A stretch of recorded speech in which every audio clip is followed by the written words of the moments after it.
que ce soit le marié et son témoin. Pour l'instant, l'enquête est en cours, mais malgré tout, quel que soit l'auteur, d'ailleurs, Jean Messia, on est dans une régression de l'autorité et de ce que dit d'ailleurs le président Macron, une forme de décivilisation aussi avec ces agissements, ces comportements qui se produisent assez régulièrement, malheureusement.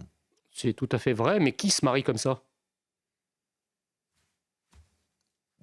N'importe qui, pourquoi ? Ah non, pas n'importe qui, non. On sait très bien qu'il y a des mariages, effectivement, dans des communautés qui ne sont pas des communautés françaises, si vous voyez ce que je veux dire, dont, effectivement, les cérémonies dégénèrent souvent.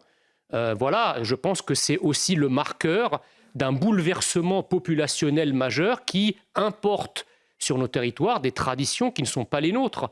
Je veux dire, les mariages français ne se passent pas comme ça. Le tir de mortier, mais là, on sait pas, voilà, c'est pas une tradition. On ne sait pas. Attendez, les gens qui tirent en l'air, excusez-moi, la dernière fois que j'ai vu ça, c'était au Moyen-Orient. J'ai pas mémoire, si vous voulez, que à Versailles ou dans le Gers, on se marie en tirant en l'air avec des mortiers ou des armes de poing. Excusez-moi. Ça a pu arriver en Corse, par exemple. Alors, en Corse peut-être, et encore, ils ne brûlent pas des édifices. Ils ne perturbent pas la circulation. N'insultez pas les Corses de grâce. Mais loin de moi cette idée. Ouais. C'est juste par rapport à la tradition. Bah non, c'est pas la tradition qui peut exister. La tradition. Il n'y a pas de tradition au mortier au mariage, chez personne. Bah oui. En France, une tradition de mariage où vous avez des voitures qui font des dérapages américains, qui bloquent la circulation, qui vont sur l'autoroute et qui dansent au milieu de l'autoroute en l'arrêtant, qui tirent en l'air, etc. C'est pas une tradition musulmane. Ou qui foutent le bordel dans les mairies. Non, je ne parle pas de ça, je parle de certaines immigrations. Je n'ai pas précisé. Ça, pour le coup, ça n'a rien à voir avec la religion. J'ai dit certaines immigrations importent avec elles des cultures qui sont respectables en soi, mais qui ne sont pas les nôtres.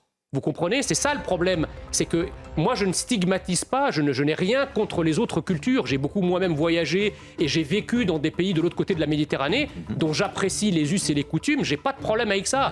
Je dis juste que de la même manière que lorsqu'on va à l'étranger, on respecte les us et les coutumes étrangères, les Français sont en droit dans leur pays d'appeler à ce qu'on respecte leur culture et leur identité. C'est simple. Ça n'est ni stigmatisant, ni haineux, ni raciste que de dire ça. Je dis juste que les Français ne supportent plus, c'est des gens qui viennent d'ailleurs, qui non seulement refusent de devenir d'ici, mais qui appliquent ce qu'ils ont vécu ailleurs à ici et qui veulent qu'ici devienne ailleurs. Même si vous en conviendrez, il est très difficile, on va conclure avec ça, de déterminer et de désigner qui que ce soit aujourd'hui au moment où l'on parle. Non, mais voilà, il est très difficile de dire c'est un tel, c'est Pierre, c'est Paul Jacques. Non mais monsieur Rousseau, c'est malheureux. Voilà, c'est juste ça. Mais un événement heureux, on arrive à un événement dramatique. Oui, bien sûr. Oui, mais c'est aussi. Attendez, moi, vraiment pour conclure, Jean Messia. On parle tous d'expérience. C'est pas la première fois qu'on assiste à des mariages comme ça qui dégénèrent. Et vous savez très bien que dans l'écrasante majorité des cas, sinon dans la totalité des cas, c'est toujours les mêmes profils d'une certaine façon. Donc on ne prend pas grand risque à le dire.